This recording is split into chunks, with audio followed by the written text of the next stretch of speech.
Hello everybody, it is Steve, your friendly neighborhood lawn gnome. Welcome back to another video over here on That's Comical, and if you're watching and it happens to be a Wednesday, happy new comic book day. Well guys, I am here today to give you the final video for 2025 over here on this channel, and before I get started on reviewing Netflix's The Sandman Season 2, I just want to give a shout out to the entirety of the That's Comical family over here. I know that there are some people that have not been here for a bit. There are people that came and went, but I want to thank everybody regardless. So thank you, Shay, Teddy, Andy, Cammie, April. I couldn't have done this without you guys. I enjoy every video that has been recorded. April, I absolutely thank you for all the wonderful thumbnails that you create, and when you do show up here, it's always great to have a great conversation with you. Shay, I really hope you're doing well, and I do hope that you come back soon. And Teddy, I know that your life here on That's Comical was a little short-lived, but I'm sure that there are so many other things that we want to talk about and so many other things that we want to bring to this channel, and I'm really hoping that we get that chance. Cammie and Andy, you really came through and helped me make some great content this year, whether it was our new discussion of Ice Cream Man, some new Ultimate Journeys, as well as the Marvel DC Ultimate Journey that Andy and I are working on. Great Let's Chat episodes, great Creators Notes episodes. Thank you, everybody, for all of your work and effort in 2025, and I'm hoping that 2026 will be a bigger year. The Sandman Season 2. Season that a lot of people weren't even sure was going to even make it to Netflix because of all of the dark events that took place revolving around the creator of this version of the Sandman, of course, Neil Gaiman.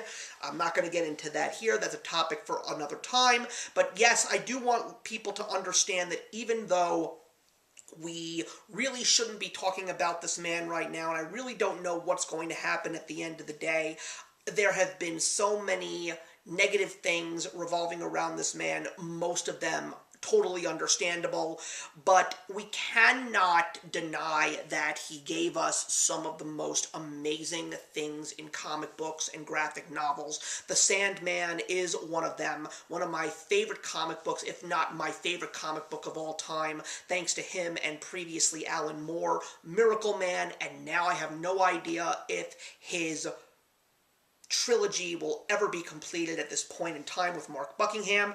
But nevertheless, the fact that we got the Sandman Season 2, I think was a very good thing, because we definitely wanted our closure, and especially considering the fact that the Sandman is beloved by so many, and the first season definitely left its impact on me. I was hoping that Season 2 would do the same.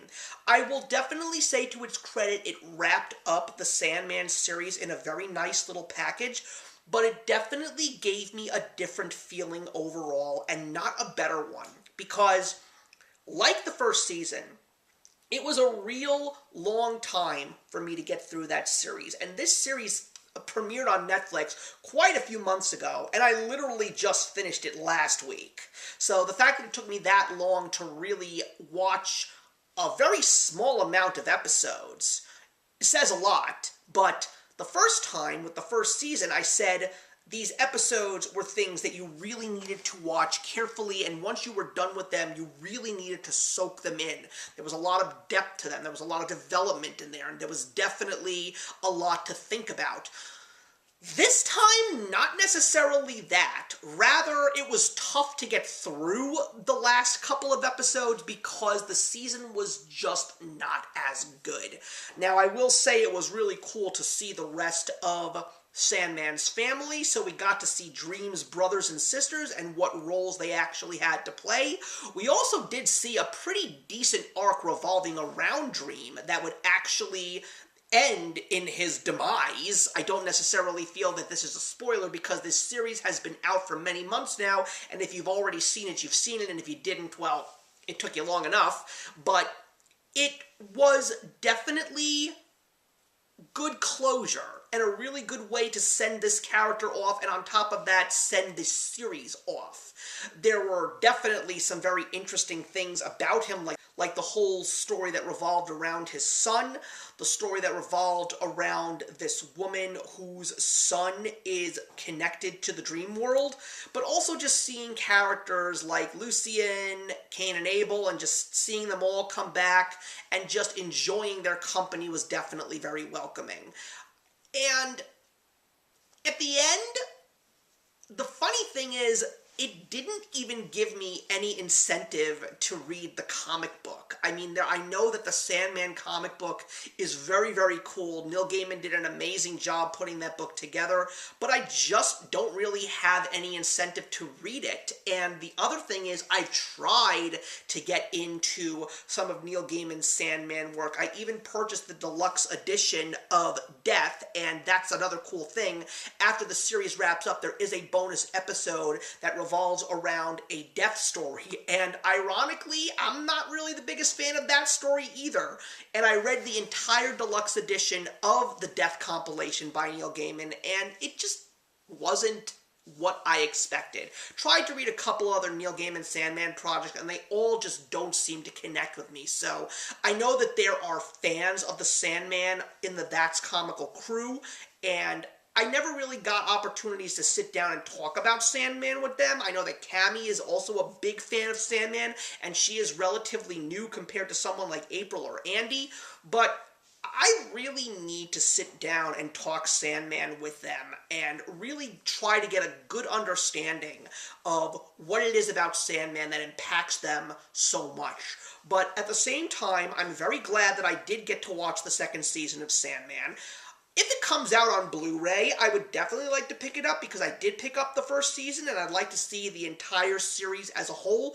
Maybe if I give it a rewatch, I'll enjoy it a little bit more. I definitely see myself going back to things that are very popular, that I personally don't like at the beginning. But when I give them a second try, I discover something that I missed, and it was that little something that gave me the opportunity to appreciate it more and understand why it is what it is. And that's what I'm hoping to do in the near future.